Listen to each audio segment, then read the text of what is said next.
Bueno, este es el tercer panel de esta tarde. Este panel es sobre aproximaciones, balances y propuestas sobre el tema de defensores a 20 años también de la declaración. Y bueno, en primer lugar quisiera presentar a todas las personas que van a participar de este panel. En primer lugar, bueno, le daremos la palabra a Michel Forst, que es el relator especial para defensores de derechos humanos de Naciones Unidas desde junio del 2014 hasta la fecha, pero Michel Forst tiene una gran trayectoria dentro del ámbito de los derechos humanos. Ha sido director de Amnistía Internacional, Francia, y también ha sido fundador de Frontline Defenders. Ha trabajado como experto independiente de Naciones Unidas sobre la situación de los derechos humanos en Haití, y entre el año 2012 y el año 2013 fue presidente del Comité de Coordinación de los Procedimientos Especiales del Consejo de Derechos Humanos, ¿no? Su ponencia se titula A 20 años de la Declaración sobre Personas Defensoras de Derechos Humanos, Retos y Perspectivas. Por favor, un aplauso para el relator.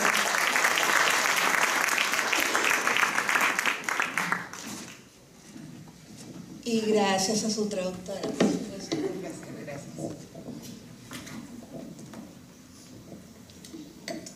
Buenas tardes.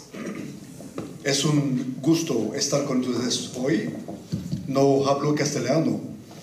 Es un desafío pendiente, pero por lo menos quiero saludarlos por asistir a este seminario internacional sobre el derecho a defender derechos.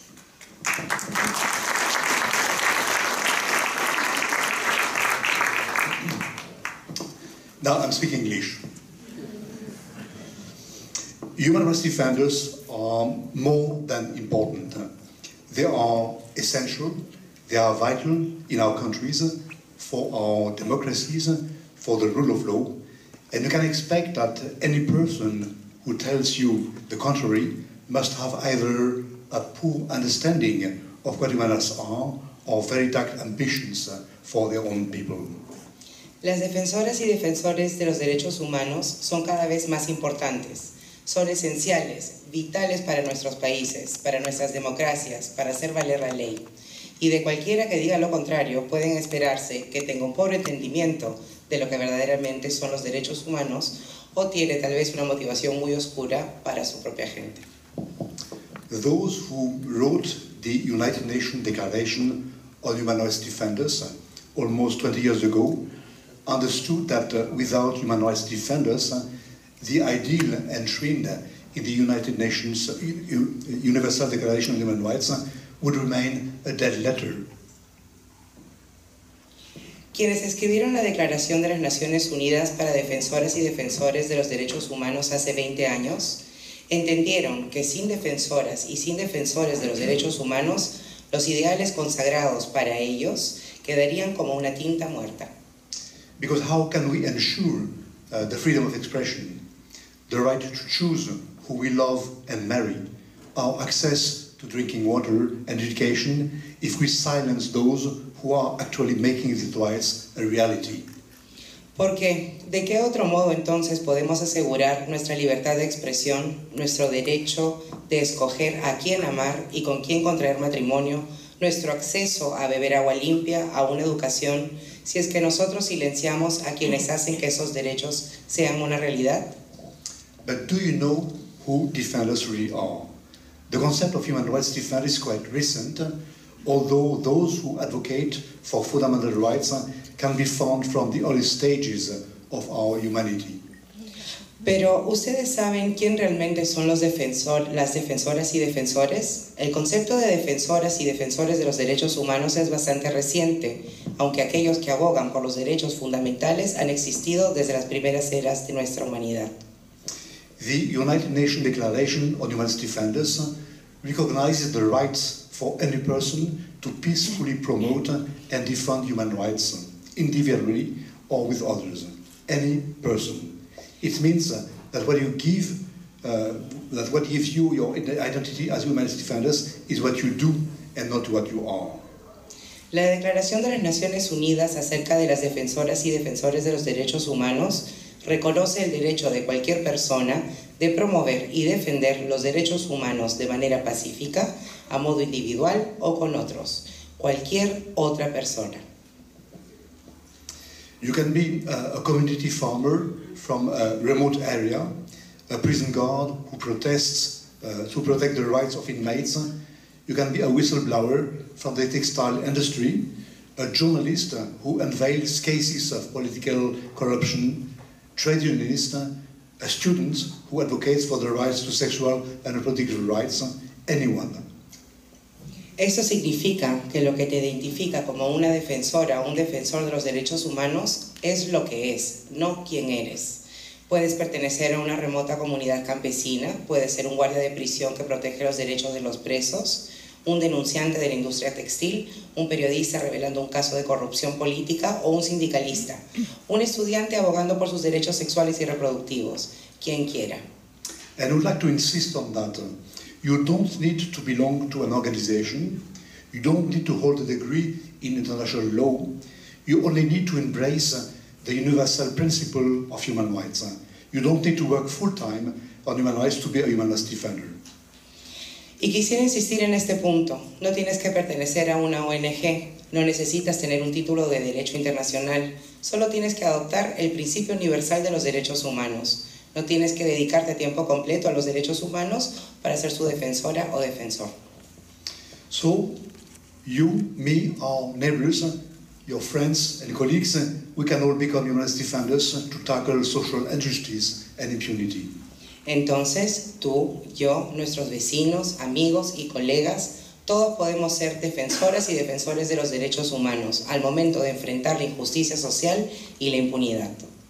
Human rights defenders are often the missing link between international law jargon and our daily lives. Las defensoras y defensores de los derechos humanos son muchas veces el eslabón perdido entre el argot de la ley internacional y nuestra vida diaria. They help translate international commitments into concrete national legislation.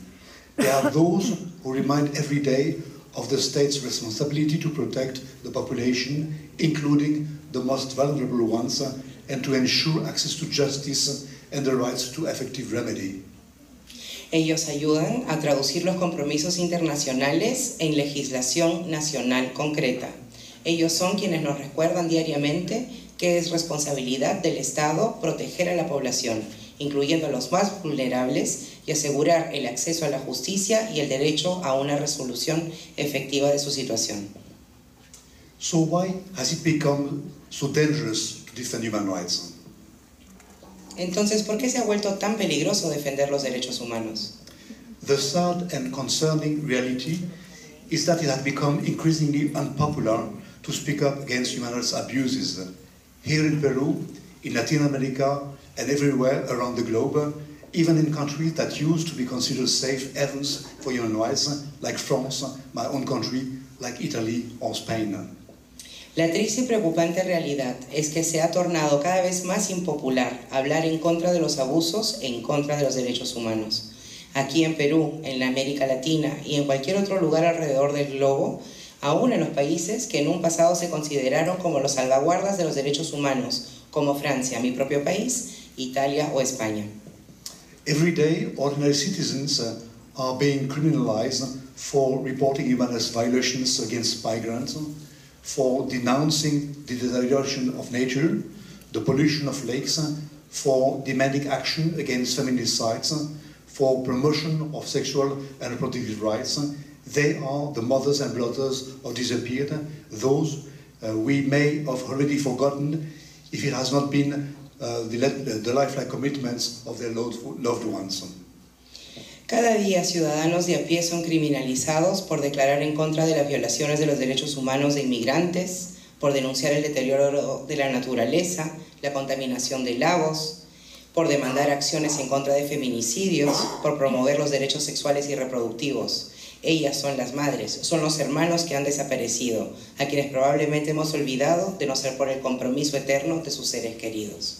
Governments may act in isolation, but the reality shows us that they often act with others, in collusion with powerful business and media interest, or disseminating the hate speech of religious leaders. Aun cuando los gobiernos están actuando de manera aislada, la realidad demuestra que muchas veces estos actúan con otros, en colusión con empresas poderosas o medios de prensa, diseminando mensajes de odio a través de los líderes religiosos.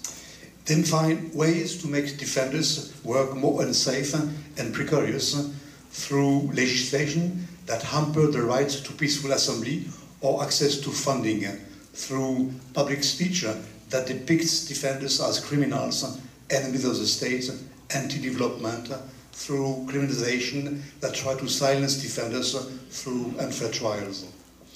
Ellos encuentran el modo que el trabajo de las defensoras y defensores de los derechos humanos se vuelve inseguro y precario a través de la legislación que obstaculiza su derecho a reunirse de manera pacífica o de acceder a financiamientos. A través del discurso público se describe a las defensoras y defensores de los derechos humanos como criminales, como enemigos del Estado, antidesarrollo, con la criminalización que trata de silenciar a las defensoras y defensores de los derechos humanos con juicios injustos. Some groups are most at risk than others because they already face deeply rooted social discrimination based on misogyny, racism, xenophobia, or classism. Women rights defenders, indigenous people, LGBT advocates, those who remind us of systemic oppression, those who tell us that there is still a long way to go before our societies become really inclusive and tolerant. Algunos grupos están más en riesgo que otros, aquellos que desde ya enfrentan una discriminación profundamente arraigada en la sociedad, basada en la misoginia, en el racismo, homofobia o clasismo. Las mujeres defensoras de los derechos humanos, los indígenas, los defensores LGBTI, aquellos que nos hacen pensar en la opresión sistémica, quienes nos cuentan del largo camino aún por recorrer antes de volvernos una sociedad inclusiva y tolerante. This is why it is high time to ensure the protection of those who protect us. It is high time we publicly recognize their contribution to peace and democracy.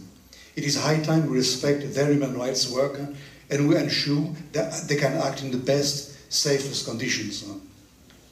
Es por esto que este es el mejor momento para asegurar la protección de quienes nos protegen. Es el momento de reconocer públicamente a quienes contribuyen con la paz y con la democracia. Es el momento indicado para que empecemos a respetar su trabajo en materia de derechos humanos, asegurándoles el que puedan actuar bajo las mejores y más seguras condiciones. Many public policies have been developed over the past years in the region and at all levels, locally, regionally, internationally. We should celebrate it, but we should also recognize that we are not enough ambitious. We need more international policies. We should tackle the root causes. We should face what others have called the inconvenient truth. We need to have the courage human rights defenders have to demand more and louder. Durante los últimos años se han desarrollado muchas políticas públicas en la región a todo nivel, local, regional e internacional. Eso tenemos que celebrarlo, pero también tenemos que reconocer que no son muy ambiciosas. Necesitamos más políticas interseccionales. Debemos atacar la raíz del problema, enfrentando lo que otros denominan como la incómoda verdad. Necesitamos tener la misma valentía de las defensoras y los defensores de los derechos humanos tienen al hacer sus demandas y aún con más fuerza. And I would like to conclude inviting you to celebrate with me all the human rights defenders you know. The 20th anniversary of the UN Declaration should be an opportunity to reflect on what we achieved and to consider now new innovative ways to develop a safer and more enabling environment for social leaders. Quisiera concluir invitándolos a celebrar conmigo y a todas las defensoras y defensores de los derechos humanos que conocen. Este es el 20º aniversario de la Declaración de las Naciones Unidas y es una oportunidad para reflexionar acerca de lo que ya hemos logrado y considerar nuevas y más innovadoras formas de desarrollar un ambiente más seguro y productivo para los líderes sociales y actividades en pro de los derechos humanos. This year, more than ever, we should remember what we all owe to human rights defenders. The possibility to dream for a better future for our children and to keep building together the upcoming roads towards human dignity. Thank you very much.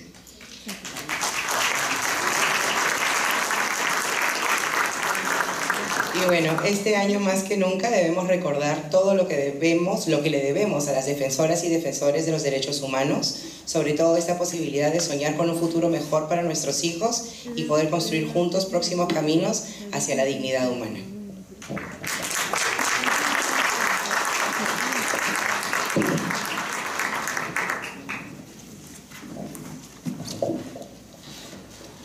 Bueno, muchas gracias por esta presentación.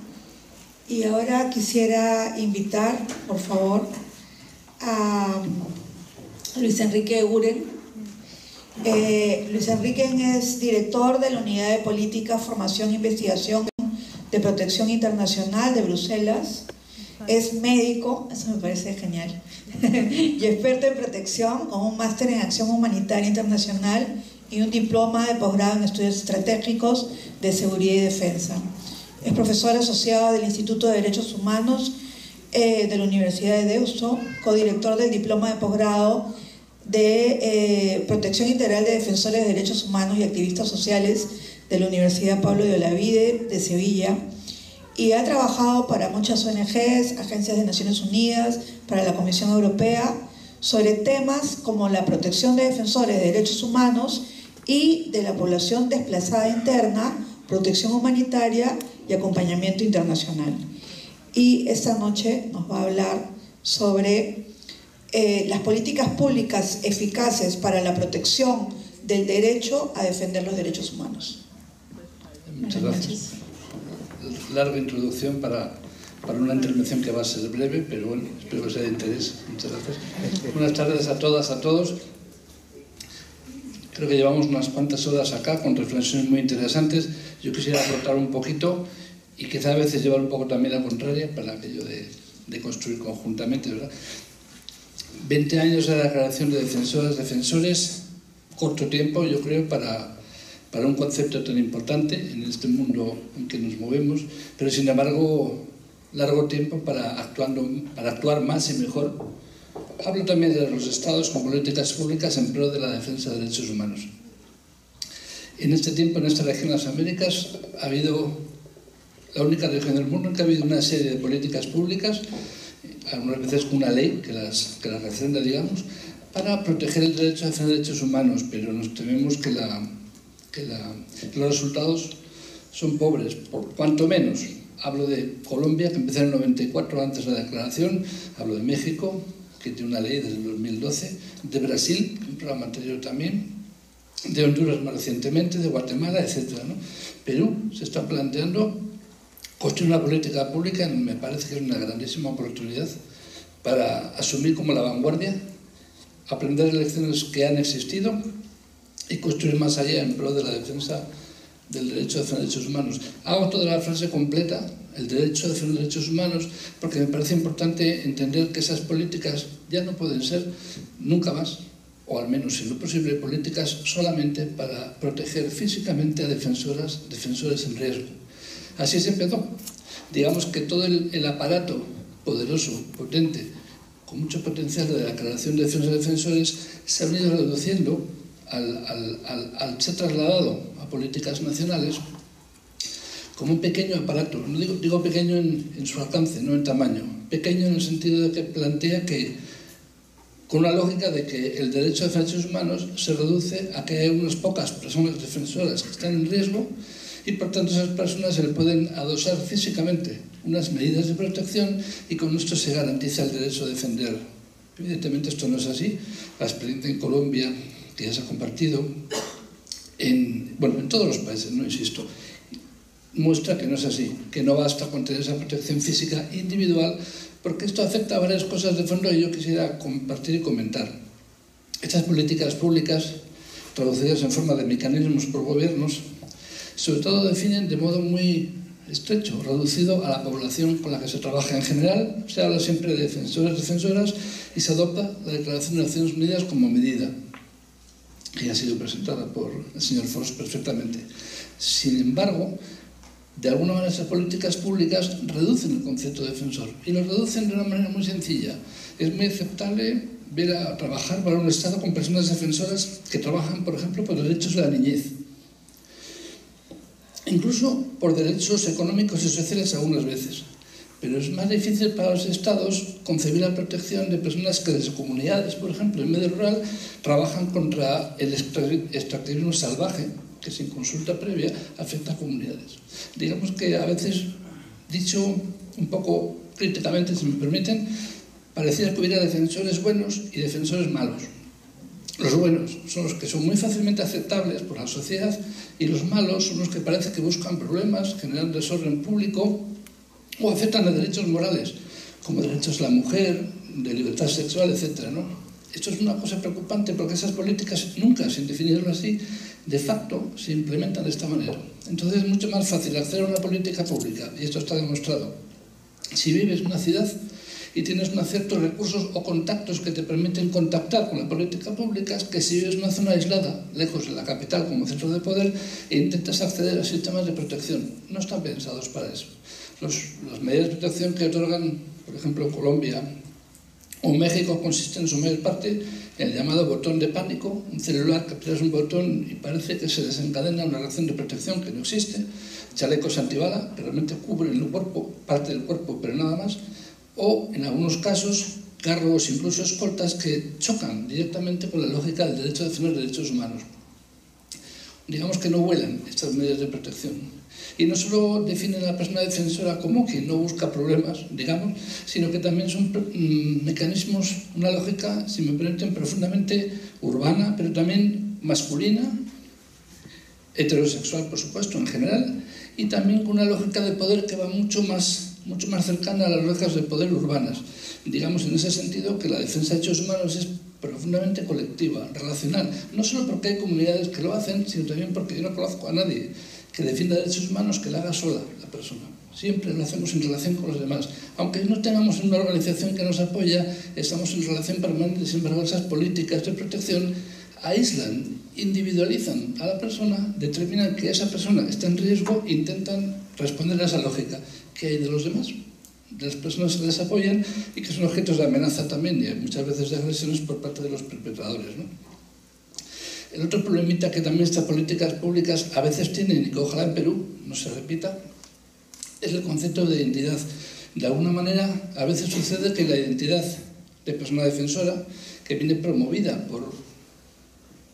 por el Estado, por Naciones Unidas, por otros estados y gobiernos, y que todos apoyamos y aceptamos plenamente, puede barrer otras identidades.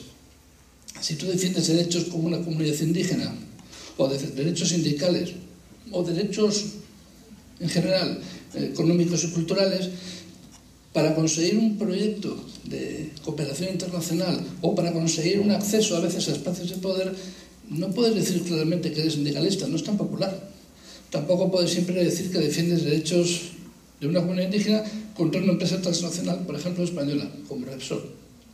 No puedes hacerlo porque no logras conectar con centros de poder. No puedes ir a la Embajada de España a decir precisamente que trabajas contra los procesos de Repsol que expulsan a las comunidades, no estás teniendo acceso a ningún apoyo político prácticamente seguro y tampoco acceso a ningún proyecto de cooperación. Digamos que el concepto de defensor-defensora, que es un concepto positivo con mucha potencia, puede barrer identidades y eso es algo preocupante. ¿Cómo logramos que esas políticas públicas, mecanismos de protección, reconozcan que todas esas identidades se solapan y se pueden usar de manera distinta porque las personas somos seres complejos que vivimos diferentes situaciones, ¿no? En ese sentido también se plantean estas políticas públicas con esta lógica de persona defensora que está en riesgo, se analiza su riesgo y se toman medidas, asumen que las personas que defienden derechos humanos son o somos seres racionales, que tomamos decisiones sopesadas, que balanceamos pros y contras, que tenemos toda la información necesaria y optamos por la mejor opción. Esto no es cierto. En general somos personas que trabajamos desde la subjetividad, desde las emociones, y eso dificulta tomar decisiones frías y calculadas. Eso casi no existe en ningún sitio. Sin embargo, esas políticas, al poner sobre la persona defensora, mire, usted tiene este tipo de riesgo, con este nivel, que a veces se usan números para ello y todo, tendría que tomar estas medidas. La carga que transmite el Estado, que transmitimos a esas personas, es enorme. ¿Cómo nos hacemos cargo de que si nos dicen que estamos en muy alto riesgo, que tienes que usar un vehículo, que no puedes volver a esas comunidades y que tienes que dejar quizá a tu familia también. Porque los programas no siempre permiten que si tienes que ser en un lugar, la familia vaya contigo, por una cuestión de recursos. Realmente esos procesos rompen, digamos que por ejemplo también rompen, fragmentan, y justamente algo que no podemos fragmentar es un derecho que ha de ejercerse en tu totalidad. En ese sentido, no me extiendo mucho más, pero sí quería destacar, en lo positivo también, que en las Américas sí se ha logrado una cosa, entre otras, en estas políticas de protección, políticas públicas, que es la participación. Digamos que para hacer honor a eso, en general son políticas que se han construido con amplia participación de personas defensoras, más bien al contrario, digamos que ha sido sociedad civil la que ha empujado a gobiernos a adoptar una política de protección. Eso siempre ha ido, digamos, en este orden, ¿no? Sociedad civil y gobierno. Y nos parece importante que esto sea así, porque es función de sociedad civil y que los gobiernos respondan porque es además su obligación. Y esta participación también se ha extendido en varios de los casos a la implementación de la política pública, de modo que esa participación de sociedad civil ha hecho posible que muchas políticas públicas, las existentes, si no hubieran tenido esta participación en su implementación, haría tiempo que se hubieran abandonado. Por ejemplo, en Colombia, en ciertos momentos en el pasado, ante la inacción del gobierno para la protección, defensores hicieron una entrega pública de sus medidas de protección. Chalecos, etcétera, no nos sirve, no están haciendo nada, no sustituían su acción política, acción de gobierno, por estos chalecos, se devolvieron. Esto ha generado por momentos de conflicto, de discusión, que han hecho posible mejoras en la política pública, pero ha sido siempre a base de presiones, ¿no? Al fin y al cabo, y con esto ya termino, nos parece que la participación, o sea que sociedad civil, o sea ustedes, hagan suyas estas políticas, se reconozca el derecho a los derechos humanos, se reconozca cómo el poder influye en esto. Los defensores y defensoras no somos o no son seres homogéneos, la ciudad tiene una realidad, las comunidades tienen otra realidad, los medios rurales tienen otra realidad, los temas se ven diferente y hay que integrar toda esta diversidad, que es una riqueza sin medida, en una lógica amplia e integral de política pública, que no se pueda escoger quién está en riesgo y quién no está en riesgo por parte del Estado, y que sea un acúmulo de acciones diversas que permitan proteger todas las expresiones del derecho a defender derechos humanos. Esto es un reto, lo tienen ustedes ante ustedes, y yo esperaría, y confío en ello, que como sociedad civil puedan ayudar al gobierno de Perú, como en cualquier otro país, a construir ese tipo de políticas públicas. Estamos en sus manos. Muchas gracias. Gracias.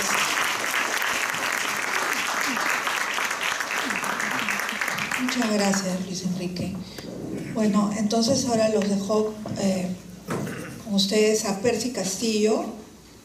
Percy Castillo es abogado peruano, graduado por la Universidad Nacional Mayor de San Marcos, especialista en argumentación jurídica por la Universidad de Alicante y también tiene una maestría en Derecho Constitucional por la Pontificia Universidad Católica.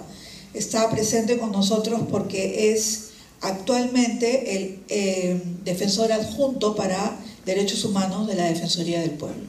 Buenas noches. Buenas noches.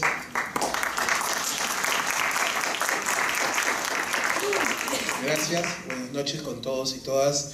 Es realmente para mí un honor compartir en este momento la oportunidad de hacer estas reflexiones sobre la enorme tarea que nos aboca en justamente construir una política en favor de los defensores y defensoras de derechos humanos. Habría que señalar algo que parece una verdad de perogrullo, pero en 20 años el Perú no ha hecho y no ha aprendido ninguna política efectiva para hacer real una protección. La declaración fue obviamente también firmada por el Perú, pero desde esa época hasta hoy no se ha construido, no se ha implementado nada todavía. Incluso en la gestación del Plan Nacional de Derechos Humanos, hay que decirlo, por impulso de la sociedad civil, con apoyo de la Defensoría del Pueblo, logramos incluir en la agenda del plan la inclusión de los defensores y defensoras de derechos humanos como un grupo de atención especial. Situación que, por cierto, casi es retirada a último momento en el seno de la discusión del plan. Créannos, no fue fácil hacer que se incluya en el Plan Nacional de Derechos Humanos esta inclusión. Hasta último momento se intentó retirarlos del plan. El apoyo, la lucha de la sociedad civil, también de nuestro lado, por la presión que se ejerció en su momento, logró que por fin un Plan Nacional de Derechos Humanos pueda instaurar, pueda reconocer la necesidad de crear políticas de protección para los defensores y defensoras de derechos humanos. Eso es un gran logro para el país. Sin lugar a dudas, reconocer que no hemos hecho nada y que hoy tenemos que emprender una tarea en conjunto para justamente lograr hacer efectivo el derecho que tenemos, que tiene la ciudadanía, de defender derechos humanos. Ahora, tener este reconocimiento en el plan no es suficiente. Es un paso significativo, pero como es obvio, la tarea inmediata es lograr la concretización de lo señalado ahí. Es cierto que todo lo que hoy en día tenemos en el plan no recoge las expectativas que se plantearon durante la mesa de discusiones, pero sin embargo es un avance. Hay que plasmar el avance en acciones concretas. Tenemos que conseguir en las mesas de trabajo, en toda acción que se lleve a cabo para concretizar el plan, justamente que los objetivos planteados, cuando menos los que están aquí, puedan alcanzarse y podamos hablar en 2021 de que se cuenta, tal como lo dice el plan, con un mecanismo efectivo de protección de los defensores y defensoras. Eso es la meta, hacia eso tenemos que llegar. Para eso se requiere, sin lugar a dudas, un compromiso político. El compromiso de llevar adelante, de implementar estas políticas. El día de hoy, en la Defensoría del Pueblo, con la presencia del relator, con la presencia de nuestro acompañante aquí, de Antonio, hemos avanzado, hemos dado un paso justamente en conseguir este apoyo político. El ministro de Justicia, con representantes de la sociedad civil, algunos acá presentes, se ha comprometido a llevar a cabo y dar este impulso político para la concreción realmente de políticas efectivas hacia la protección de defensoras y defensores de derechos humanos. El defensor del pueblo le remarcó justamente que la Defensoría iba a supervisar que realmente ese compromiso se lleve a cabo. Ese rol de la Defensoría, el defensor lo señaló claramente delante del ministro, su compromiso es, sin lugar a dudas, lo saludamos, pero la Defensoría estará aquí para impulsar y para supervisar de que efectivamente cada uno de los puntos consagrados en el plan pueda tener un correlato específico. Y el principal de los compromisos políticos que el defensor señaló al ministro es el tema del presupuesto. Las políticas públicas que no van de la mano con presupuesto no existen. El principal compromiso político que tenemos que ver, que la Defensoría evaluará, es justamente los presupuestos asignados hacia la implementación de acciones. Si construimos finalmente diagnósticos, si construimos planes, tenemos que ver en ellos el presupuesto asignado.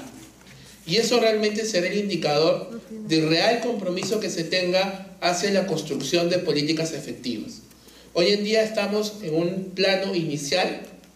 El evento de la mañana ha significado, creo, el inicio de la discusión de sentar las bases para lo que será la política, que sin lugar a dudas es un paso importante, que tendrá que traducirse luego ya en documentos oficiales, pero por sobre todo en dotaciones presupuestarias y en acciones concretas, que es justamente hacia donde tenemos que llegar. Como bien se señaló, no esperamos llegar al 2021 para ver simplemente documentos que no se implementen en la realidad. No queremos llegar al 2021 con agresiones, con muertes de defensores de derechos humanos sin que se haya hecho nada. Las acciones preventivas, la sanción a quien agrede, a quien vulnera un derecho debe ser tangible.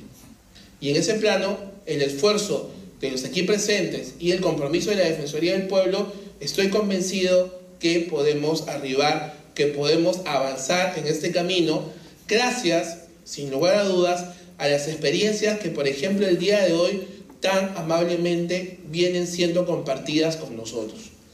Estas experiencias son valiosas en el plano en que realmente podamos evitar cometer los errores que bien se nos ha indicado han ocurrido en otras latitudes. Enfocarse solo en la protección, como en un principio creíamos, no es el camino. Enfocarse en acciones de prevención que realmente vayan a atajar el problema de fondo, creemos que será el reto que tengamos que plantear en las políticas, en las acciones que vayamos a construir. Y esta experiencia recogida el día de hoy, sin lugar a dudas, se le agradecemos profundamente. En ese plano y hasta la construcción efectiva de las políticas nacionales, sin embargo, es pertinente señalarles que la Defensoría del Pueblo en su rol defiende y está de la mano de todos los defensores y defensoras de derechos humanos. Somos una institución pequeña, pero que a pesar de sus limitaciones hace efectiva y pone todo de su parte, todas sus competencias legales y su fortaleza de la persuasión para encaminar y para lograr efectivas acciones de protección. Por ejemplo, en señalamiento de los problemas generados por la deforestación de la palma aceitera, tenemos que decir que hace 2 semanas se ha publicado un informe defensorial que denuncia esta situación y que llama al Estado a tomar acciones urgentes para frenar la deforestación de la selva producida por las empresas de palma aceitera. Les invoco a leer el documento y hacer fuerza con nosotros para que realmente el Estado pueda adoptar una política concreta que frene lo que está ocurriendo. Y así como en este caso, en otros aspectos la Defensoría del Pueblo ha tomado acciones concretas y pone lo de su parte, lo que le corresponde y hasta las competencias legales nos dan para justamente poner de la mano y señalar qué aspectos deben cambiar en una política, en la política estatal, en favor de los derechos humanos y también, obviamente, en favor de los defensores y defensoras. En el plano de los derechos de las personas LGTBI, recientemente hemos producido 2 documentos, uno señalando específicamente el deber que tiene el Ministerio Público y el Poder Judicial en establecer si no estamos frente a un crimen de odio. En un caso muy puntual hemos señalado al Poder Judicial que en un proceso no se valoró esta cuestión. Y hemos exigido, por tanto, que la sentencia sea revisada. Porque omitir una cuestión de esta naturaleza puede lograr o va a generar justamente impunidad.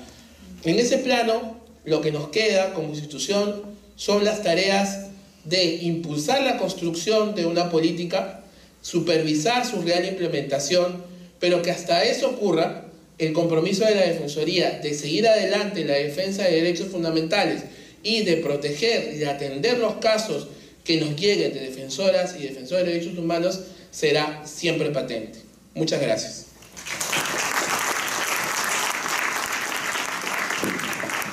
Muchas gracias, doctor Castillo.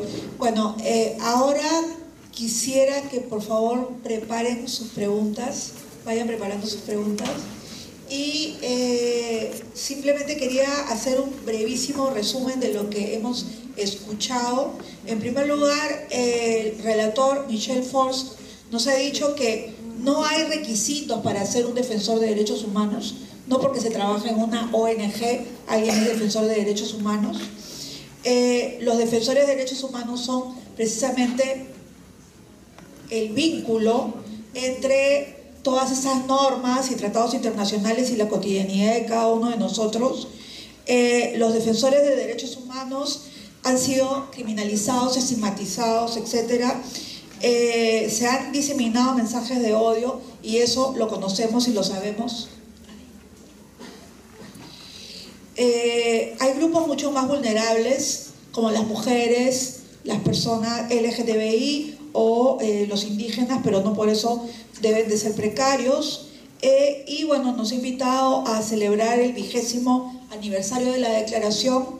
Después el doctor Eguren nos ha dicho que no solamente tenemos que centrarnos en los defensores en riesgo, ¿no? Las políticas públicas deben de tomar otras medidas, no solamente ese tipo de medidas. No se puede reducir el tema a defensores buenos y defensores malos. Claro, por ejemplo, las mujeres. Las mujeres, cuando defendemos la violencia contra la mujer, pues somos defensoras buenas. Pero si ponemos sobre el tapete los derechos sexuales y reproductivos, ergo el aborto, somos defensoras malas, ¿no? Y somos las mismas, digamos. Bueno, ese es uno de los temas.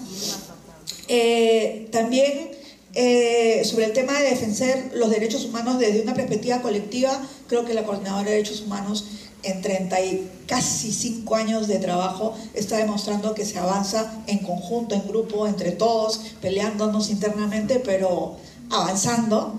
Y bueno, también quisiera mencionar rápidamente que el doctor Percy Castillo, y esto es muy importante, ha sostenido y dice y señala cómo es que se ha incluido el tema de defensores y defensoras en el Plan Nacional de Derechos Humanos. ¿Qué es lo que ha implicado esto? O sea, lo que implica es que hay un discurso anti-derechos humanos, hay un discurso anti-defensores, y ese discurso es tan potente que incluso se quiso sacar el término